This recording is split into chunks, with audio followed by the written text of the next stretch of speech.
നമസ്കാരം. എല്ലാ മാന്യപ്രേക്ഷകർക്കും ജ്യോതിഷ ദീപ ചാനലിലേക്ക് സ്വാഗതം. ജ്യോതിഷ ദീപത്തിൻ്റെ ആദ്യ വീഡിയോ ആണിത്. എല്ലാവരും ഈ വീഡിയോ കാണുകയും നിങ്ങളുടെ വിലയേറിയ അഭിപ്രായങ്ങൾ, നിർദ്ദേശങ്ങൾ, കമൻറ്റുകൾ രേഖപ്പെടുത്തുകയും നമുക്ക് വേണ്ട ജ്യോതിഷ താല്പര്യരായ അഭ്യുദയകാംക്ഷികളിലേക്ക് ഈ വീഡിയോ ഷെയർ ചെയ്യുകയും ലൈക്ക് ചെയ്യുകയും സബ്സ്ക്രൈബ് ചെയ്യുകയും ബെല്ലൈക്കൻ അമർത്തി വയ്ക്കുകയും ചെയ്യുക. കാരണം ബെല്ലൈക്കൻ അമർത്തിയാൽ മാത്രമാണ് നമുക്ക് ഇടുന്ന പുതിയ പുതിയ വീഡിയോകൾ, പുതിയ പുതിയ അറിവുകൾ എല്ലാം നിങ്ങളിലേക്ക് അപ്പോൾ തന്നെ അപ്ഡേഷനായിട്ട് കിട്ടുകയുള്ളൂ. വളരെ ശാസ്ത്രീയമായും ജ്യോതിഷ നിയമാവലി പാലിച്ചുകൊണ്ടും ശരിയായ വസ്തുത ഉൾക്കൊണ്ടുകൊണ്ടുമുള്ള ജ്യോതിഷ പ്രവചനങ്ങളും അതോടൊപ്പം ജ്യോതിഷ ഇതരമായ വിശ്വാസപരമായ മറ്റു ക്ഷേത്ര സംബന്ധമായ കാര്യങ്ങൾ, യന്ത്ര സംബന്ധമായ കാര്യങ്ങളൊക്കെയാണ് ഈ വീഡിയോയിൽ ഉൾക്കൊള്ളിച്ചിരിക്കുന്നത്.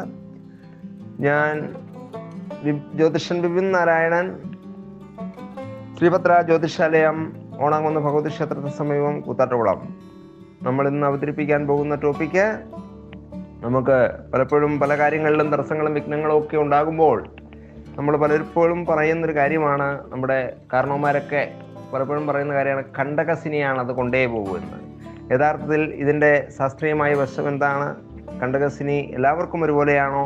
അത് ആരെയൊക്കെയാണ് കൂടുതലായി, ജാതകത്തിൽ ഏതൊക്കെ രീതിയിലുള്ള പ്രത്യേകതയുള്ളവരെയാണ് അത് കൂടുതലായി ബാധിക്കുക? അഷ്ടവർഗ ബിന്ദുക്കളുടെ പ്രധാനം ചാരവശാൽ എന്താണ്? കണ്ടകശനിയും ശനിദശയും രണ്ടും ഒന്നു തന്നെയാണോ? തമ്മിലുള്ള വ്യത്യാസം എന്താണ്? തുടങ്ങിയ കാര്യങ്ങളെക്കുറിച്ചൊക്കെ നമ്മൾ വളരെ വിശദമായിട്ട് ഈ ടോപ്പിക്കിലൂടെ ചർച്ച ചെയ്യുകയാണ്. കണ്ടകശനി എന്ന് പറയുന്നത് നമ്മൾ ജനിക്കുന്ന നക്ഷത്ര സമൂഹം ഏത് രാശിയിലാണോ, മേടം മുതൽ മീനം വരെയുള്ള രാശികളിൽ 2.25 നക്ഷത്രം വെച്ചാണ് ഒരു രാശിയിലുള്ളത് എന്നുള്ള കാര്യം എല്ലാ മാന്യപ്രേക്ഷകർക്കും അറിയാമെന്ന് വിചാരിക്കുന്നു. അശ്വതി ഭരണി കാർത്തികകാല് മേടക്കൂറും, കാർത്തിക മുക്കാൽ രോഹിണി മകേരാര ഇടവക്കൂറ്, ഈ ക്രമത്തിൽ ആണ് അത് പോവുക. അപ്പോൾ ജാതകത്തിൽ ചന്ദ്രൻ രേഖപ്പെടുത്തിയിരിക്കുന്ന രാശി ഏതാണോ ആ രാശിയുടെ കേന്ദ്രങ്ങൾ 4, 7, 10 തുടങ്ങിയ കേന്ദ്രസ്ഥാനങ്ങളിൽ ശനി ചാരവശാൽ സഞ്ചരിക്കുന്ന കാലഘട്ടമാണ് കണ്ടകശനി എന്ന് പറയുക. ശനി ഒരു രാശിയിൽ കൂടി 30 മാസക്കാലമാണ് കടന്നു പോവുക. അതിചാരങ്ങളോ അല്ലെങ്കിൽ വക്രഗതിയോ ഉള്ള സമയത്ത് മാത്രമാണ് അതിന് വ്യത്യാസം വരിക. വക്രഗതി എന്ന് പറഞ്ഞാൽ പുറകോട്ട് സഞ്ചരിക്കുന്ന കാലം. പുറകോട്ട് സഞ്ചരിക്കുകയല്ല, ശരിക്കും പുറകോട്ട് ഇച്ചിരി സ്പീഡ് കുറഞ്ഞ് സഞ്ചരിക്കുന്ന കാലഘട്ടമാണ്. പുറകോട്ട് പോകുന്നത് പോലെ തോന്നുന്ന അവസ്ഥയാണ് വക്രഗതി എന്ന് പറയുന്നത്. അതേസമയം അതിചാരം എന്ന് പറയുന്നത് സ്വല്പം സ്പീഡിൽ പോവുക. 30 മാസക്കാലമാണ് ഒരു രാശിയെങ്കിൽ ഒരു 26, 25 മാസം കൊണ്ടൊക്കെ അടുത്ത രാശിയിലേക്ക്, മേടത്തിൽ നിന്ന് ഇടവത്തിലേക്ക് പോകുന്ന ഒരു ക്രമം, അതാണ് അതിചാരം. ഈ അതിചാരങ്ങളോ വക്രങ്ങളോ ഒന്നും ഇല്ലാതിരിക്കുന്ന നോർമലായ അവസ്ഥയിൽ ശനി ഒരു രാശിയിൽ 30 വർഷക്കാലമാണ്, അല്ല 30 മാസക്കാലമാണ് നിലനിൽക്കുന്നത്. അത്തരത്തിൽ കൂട്ടുമ്പോൾ ഓരോ 30 കൊല്ലത്തിനിടയ്ക്കും 2.5 കൊല്ലം വെച്ച് 3 രാശികളിൽ 4ലും 7ലും 10ലും സഞ്ചരിക്കുന്ന കാലം 7.5 കൊല്ലത്തോളം കണ്ടകശനി കാലഘട്ടമായിരിക്കും ഏതൊരു മനുഷ്യനെ സംബന്ധിച്ചും ഉണ്ടാവുക.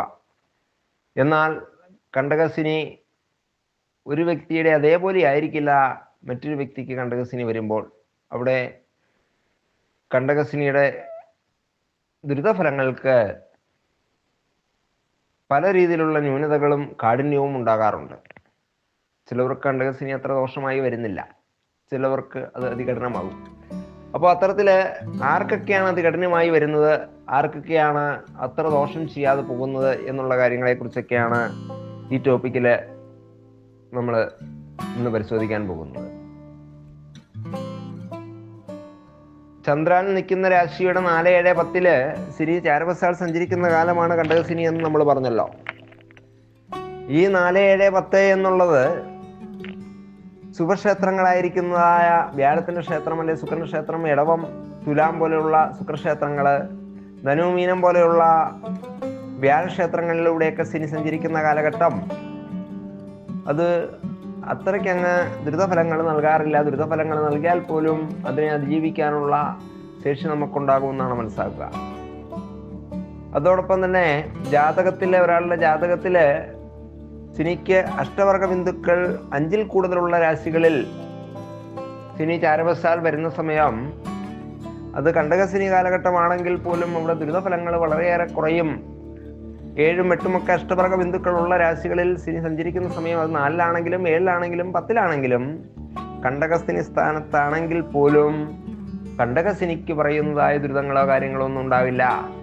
4-ൽ ചാരവശാൽ 4-ൽ വരുന്ന സമയത്ത് മനസ്സിന് വളരെയേറെ ബുദ്ധിമുട്ടുകളും കുടുംബ സംബന്ധമായി ഭവന സംബന്ധമായ ബുദ്ധിമുട്ടുകളും വാഹനത്തിന് കേടുപാടുകളും ദുർച്ചെലവുകളും ഒക്കെ ഉണ്ടാകുന്ന കാലഘട്ടവും 7-ൽ വരുമ്പോൾ ദാമ്പത്യ ജീവിതത്തിന് ബുദ്ധിമുട്ടുകളും ഭാര്യാഭർത്തൃ കലഹങ്ങളും ഒക്കെ ഉണ്ടാകുന്ന കാലഘട്ടവും അയൽവക്കക്കാരുമൊക്കെ ആയിട്ട് കലഹങ്ങളും ദുരിതങ്ങളും സഹായികളും ഒക്കെ ആയിട്ട് ദുരിതങ്ങൾ സഹായിച്ച് നിൽക്കുന്നവർ തിരിഞ്ഞു പോകുന്ന അവസ്ഥയൊക്കെ ഉണ്ടാകുമെങ്കിലും 10 എന്ന കർമ്മസ്ഥാനത്ത് ശനി സഞ്ചരിക്കുന്ന കാലഘട്ടത്തില് കർമ്മസംബന്ധമായ ബുദ്ധിമുട്ടുകളും ദുരിതങ്ങളും ദുഃഖങ്ങളും കഷ്ടപ്പാടുകളും ഒക്കെ ഉണ്ടാകുകയും എന്ത് ചെയ്താലും അത് നാശത്തിലേക്കും അബദ്ധത്തിലേക്കും കലാശിക്കപ്പെടുകയും ചെയ്യാത്ത കുറ്റത്തിന് വഴിയേൽക്കേണ്ടി വരുന്ന അവസ്ഥയും ഒക്കെ ഉണ്ടാകുന്നുണ്ടെങ്കിലും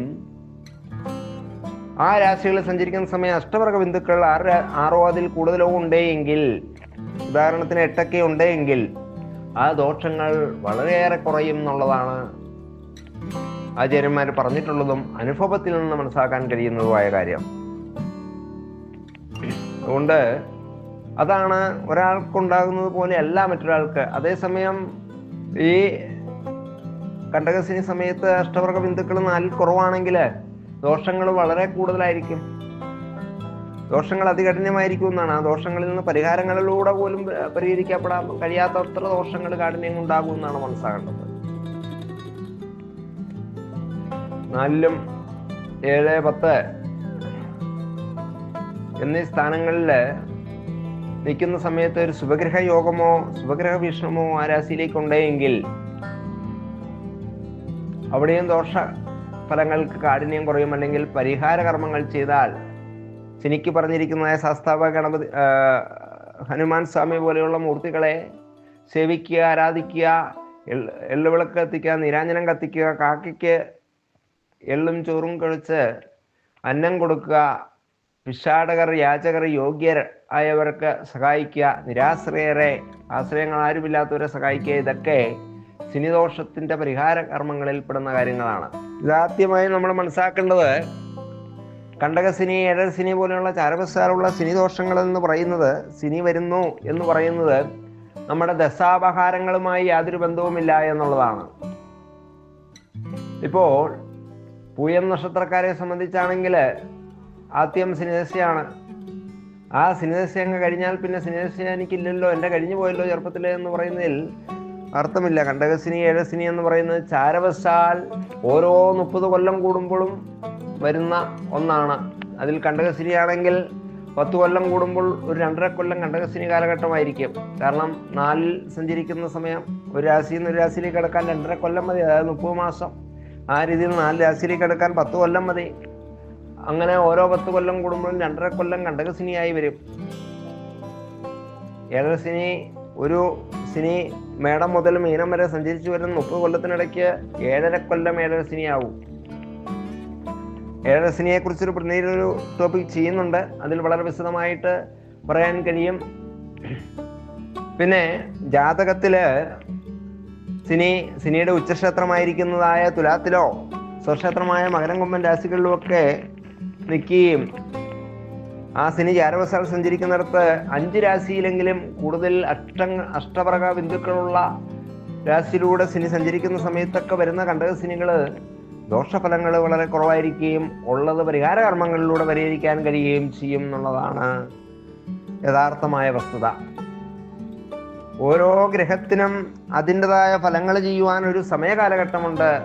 വ്യാഴത്തിനാണെങ്കിൽ അത് മധ്യത്രികോണത്തിൽ വരുമ്പോഴും ശനി അതിൻ്റെ അന്ത്യത്രികോണത്തിൽ, അതായത് രാശി വിട്ട് പോകാൻ നേരത്ത് ശനി രാശിയിലേക്ക് കയറുമ്പം കണ്ടകശനി തുടങ്ങിയാൽ പോലും അതിൻ്റെ അവസാനത്തെ 8 മാസമോ 10 മാസമോ, അതായത് അന്ത്യത്രികോണങ്ങളിൽ സഞ്ചരിക്കുന്ന സമയമായിരിക്കും ആ ശനി ഏറ്റവും കൂടുതൽ ഫലം നൽകുക. അത് ഗുണകരമായ രാശിയിലാണെങ്കിൽ പോലും, ഗുണകരമായി 3, 6, 11 പോലെയുള്ള രാശികളിൽ നിൽക്കുമ്പോൾ നല്ല ഫലങ്ങൾ കിട്ടും. പക്ഷേ ഈ 3, 6, 11 അതുപോലെ തന്നെ കണ്ടകശനി, ഏഴരശനി ആണെങ്കിൽ പോലും അതിൻ്റെ ഗുണമായാലും ദോഷമായാലും കൂടുതലായി ഫലം ചെയ്യുന്ന സമയം അതിൻ്റെ അന്ത്യതൃക്കോണങ്ങളിൽ സഞ്ചരിക്കുന്ന സമയമാണ്. അല്ലാതെ ആ രാശിയിൽ നിൽക്കുന്ന 2.5 കൊല്ലവും അത് ഒരേപോലെ ദോഷകരനാകില്ല. അത് അതിൻ്റെ അവസാന സമയം മാത്രമാണ്. ഈ ചാരവശാൽ ഈ കണ്ടകശിനി പോലെയുള്ള ശനിപ്പിഴകൾ വരുന്ന സമയത്ത് നല്ല ദശാപഹാരങ്ങളാണ് ജാതകവശാൽ വന്നു പോകുന്നതെങ്കിൽ, നടന്നുകൊണ്ടിരിക്കുന്നതെങ്കിൽ ഈ ശനിദോഷത്തെ ഒരു പരിധിവരെ പ്രൊട്ടക്റ്റ് ചെയ്യുവാൻ കഴിയും എന്നുള്ളത് പ്രത്യേകം മനസ്സിലാക്കേണ്ട കാര്യമാണ്. അതുപോലെ തന്നെ ശനിക്ക് പ്രീതിപ്പെടുത്തുവാൻ ഏറ്റവും ശ്രേഷ്ഠമായിട്ട് ഉള്ളത് അയ്യപ്പ ഭജനമാണ്. അയ്യപ്പന് ശനിയാഴ്ച ദിവസം ശനിയുടെ വാരത്തില് അയ്യപ്പ ഭജനം നടത്തുകയും കാക്കയ്ക്ക് ശനിയുടെ കാരകത്വമുള്ള എള്ളും ചേർത്ത് ഭക്ഷണം കൊടുക്കുന്നതും അന്നദാനം നടത്തുന്നതും ആശ്രിതരെ, നമ്മളെ ആശ്രയിച്ച് വരുന്നവരെ, നമ്മളെ വിശ്വസിച്ച് വരുന്നവരെ വിശ്വാസവഞ്ചന കാട്ടാതെ അവരെ സഹായിക്കുകയും ഒക്കെ ചെയ്യുന്നത് ശനിപ്പിഴ ദോഷങ്ങൾക്ക് ഏറ്റവും പരിഹാരമായ കാര്യമാണ് എന്നുള്ളതാണ്. ഇത് നമ്മുടെ ആചാര്യന്മാർ പറഞ്ഞിട്ടുള്ള, എൻ്റെ ഗുരുക്കളൊക്കെ പറഞ്ഞതുപോലെ ഈ സമയപ്പിഴവ ദോഷം എന്ന് പറയുന്നത് പായൽ പിടിച്ചൊരു കുളത്തിൽ നമ്മൾ കുളിക്കാൻ ഇറങ്ങുമ്പോൾ ആ പായൽ തള്ളി നീക്കി നമ്മൾ കുളിക്കാൻ ഇറങ്ങും. കുളിച്ച് ഒന്ന് പൊങ്ങി വന്ന് കുറച്ച് കഴിയുമ്പോൾ തന്നെ വീണ്ടും ആ പായൽ കൂടും എന്ന് പറഞ്ഞതുപോലെ ഈ സമയദോഷങ്ങൾക്കുള്ള പരിഹാരങ്ങൾ ഇടതടവില്ലാതെ നിത്യമായി ചെയ്തുകൊണ്ടിരിക്കേണ്ട കാര്യമാണ്. ഒരിക്കൽ നീരാഞ്ജനം കത്തിച്ചിട്ടോ ഒരിക്കൽ ദാനധർമാദികൾ ചെയ്തിട്ടോ ഒരിക്കൽ അതിന് പറഞ്ഞിട്ടുള്ള മറ്റു പരിഹാരങ്ങൾ ചെയ്തതുകൊണ്ടോ മാത്രം അതിനെ അതിജീവിക്കാൻ കഴിയില്ല. അത് തുടർച്ചയായി ചെയ്യേണ്ട പരിഹാരങ്ങൾ തന്നെയാണ്. അത് നിത്യജീവിതത്തിന്റെ ഭാഗമാക്കേണ്ട പരിഹാരങ്ങൾ തന്നെയാണ് സമയദോഷങ്ങൾക്ക്, ഗ്രഹപ്പിഴകൾക്ക് ചെയ്യേണ്ടത്. ഗ്രഹപ്പിഴകൾ എപ്പോഴും നമ്മുടെ മുൻജന്മാർജിതവും ഈ ജന്മാർജിതവും പൂർവാർജിതവുമായ കർമ്മത്തിന്റെ ഫലമായി വരുന്നതാണ് എന്നുള്ളത് കൊണ്ട് നല്ല ആത്മീയമായ അതുപോലെ നിഷ്കളങ്കമായ പ്രവൃത്തി ശൈലികളും, ആരെയും ഉപദ്രവിക്കണം, ആരെയും നശിപ്പിക്കണമെന്ന ചിന്താഗതിയില്ലാതെ എല്ലാവർക്കും നന്മ, ലോകോ സമസ്ത സുഗുണോ ഭവന്തു എന്ന മനോഭാവത്തിൽ ജീവിക്കുന്നവർക്ക് ശനിദോഷമെന്നല്ല ഒരു വിധത്തിലുള്ള ഗ്രഹപ്പിഴകളും കാര്യമായി ബാധിക്കില്ല എന്നും മനസ്സിലാക്കി നമ്മുടെ ജീവിതങ്ങൾ പോസിറ്റിവിറ്റി നിറച്ചതും നന്മ നിറച്ചതുമാക്കി മുമ്പോട്ട് പോകേണ്ടതായിട്ടുണ്ട്. നമ്മുടെ ജാതകത്തില് ലഗ്നാധിപന് ബലവും ഇഷ്ടസ്ഥാനസ്ഥിതിയും ഉണ്ടെങ്കിൽ ഒരുമാതിരിപ്പെട്ട ദോഷങ്ങളൊന്നും തന്നെ ബാധിക്കില്ല. ലഗ്നാധിപന് ഇഷ്ടസ്ഥാനസ്ഥിതിയും മതിയായ ബലവും ഇല്ലാതിരിക്കുന്ന ഒരു ജാതകനെ സംബന്ധിച്ച് കണ്ടകശിനി പോലെയുള്ള ദോഷങ്ങള്, വ്യാഴപ്പിഴവ് പോലെയുള്ള ദോഷങ്ങളൊക്കെ കൂടുതലായി അവരെ എഫക്റ്റ് ചെയ്യും, അവരുടെ ജീവിതത്തെ ദുരിതപൂർണമാക്കും. നീ എന്ത് ചെയ്യും, ആത്മഹത്യ ചെയ്താലോ എന്ന് പോലും ചിന്തിക്കുന്ന അവസ്ഥയിലേക്ക് കൊണ്ടെത്തിക്കും. ആത്മഹത്യ ഒന്നിനും ഒരു പരിഹാരമല്ല എന്നുള്ള വസ്തുതയും കൂടി മനസ്സിലാക്കി കരുതലോടുകൂടിയും എല്ലാവരോടും സ്നേഹത്തോടു കൂടിയും സന്തോഷത്തോടു കൂടിയും കുടുംബത്തിലെ ഐക്യ സന്തോഷത്തോടു കൂടിയും ഒക്കെ ജീവിക്കുവാനും മുമ്പോട്ട് പോകുവാനും ഒക്കെ നമ്മൾ ബോധപൂർവമായ ശ്രമം നടത്തണം എന്നുള്ളതാണ് ഇത്തരം അവസരങ്ങളിൽ പറയാറുള്ളത്. ഇപ്പോ കണ്ടകശനിയാണ്, ഏഴരശനിയാണ്, അല്ലെ അത്തരത്തിലുള്ള ശനിപ്പിഴകളാണ് എന്ന് വെച്ച് നമ്മൾ ഭയപ്പെടേണ്ടതോ ജീവിതത്തിന്റെ അവസാനമാണ് എന്ന് നമ്മൾ വിചാരിക്കേണ്ടതോ ആയ ഒരു കാര്യവുമില്ല.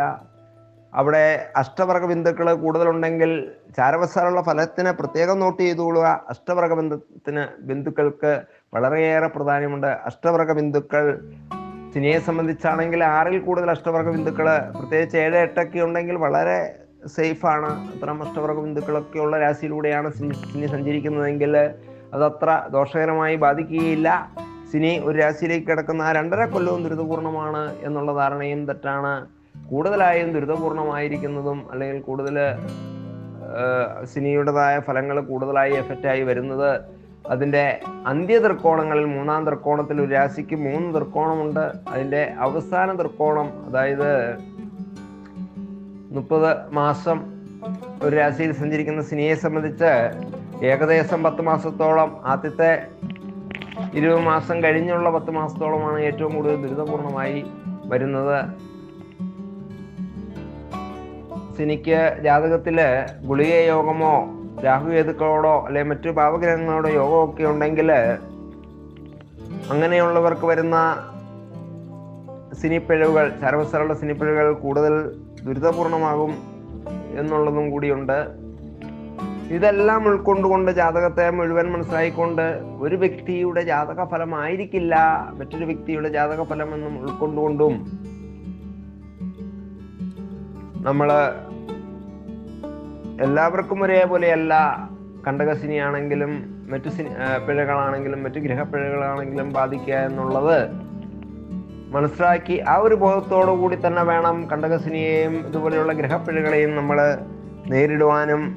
ഒരു ജാതകം, ഉത്തമനായൊരു ജ്യോതിഷിയെ കണ്ട് ജാതകം പരിശോധിച്ച് അതിന് തക്കതായ പരിഹാരങ്ങൾ ചെയ്ത് മുമ്പോട്ട് പോയി കഴിഞ്ഞാൽ കണ്ടകശനികളെയും മറ്റു ദോഷങ്ങളെയും ഒന്നും ബാധിക്കേണ്ടതില്ല എന്ന് ഓർമ്മിപ്പിച്ചുകൊണ്ടും ഏതൊരു സമയപ്പിഴവ് ദോഷത്തെയും നമ്മൾ സധൈര്യം ഈശ്വരനാമങ്ങളിലൂടെയും സൽക്കർമ്മങ്ങളിലൂടെയും നേരിടുവാൻ തയ്യാറാകണമെന്ന് നിങ്ങളെ ഓർമ്മപ്പെടുത്തിക്കൊണ്ടും ഈ ടോപ്പിക്ക് ഇവിടെ അവസാനിപ്പിക്കുകയാണ്. ആദ്യം പറഞ്ഞതുപോലെ തന്നെ എല്ലാവരും ഈ ചാനൽ സബ്സ്ക്രൈബ് ചെയ്യുകയും അതോടൊപ്പം തന്നെ ബെല്ലൈക്കൺ അമർത്തുകയും അഭ്യുദയകാംക്ഷികളിലേക്ക് ഇത്തരം വിവരങ്ങൾ അറിയുവാൻ താല്പര്യമുള്ളവരിലേക്ക് ജിജ്ഞാസികളിലേക്ക് ഈ വീഡിയോ ഷെയർ ചെയ്ത് കൊടുക്കുകയും നിങ്ങളുടെ വിലയേറിയ നിർദ്ദേശങ്ങളും അഭിപ്രായങ്ങളും കമൻറ്റുകളും രേഖപ്പെടുത്തുകയും ലൈക്ക് ചെയ്തും ചാനലിനെ വിജയിപ്പിക്കണമെന്ന് ഒരിക്കൽ കൂടി അഭ്യർത്ഥിച്ചുകൊണ്ട് ഞാൻ അസ്ട്രോളജർ ബിപിൻ നാരായണൻ ഓണംകുന്ന്